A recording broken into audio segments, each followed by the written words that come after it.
Hi everyone, welcome to this tutorial on running the Orca streaming synthesis demo. We'll start by setting up everything you need and then running the demo to synthesize speech in real time. First, visit the Picovoice console and grab your access key. Next, you're going to want to download the voice model from the Picovoice Orca GitHub repository. Download this file to a directory that is easy to access. With your access key and the voice model file ready, open your terminal and install the necessary packages by running the command to install the PV Orca demo. Now replace the placeholders in here with your access key, phrase, and voice model pathway to run the streaming synthesis demo.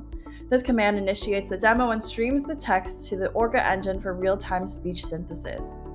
By following these steps, you should be able to run the Orca streaming synthesis demo and hear the synthesized speech for the text. Let's try it out.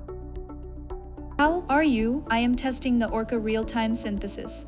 This is a continuous text stream to demonstrate the real-time capabilities of the Orca engine. Visit Picovoice AI for more tutorials and start building now.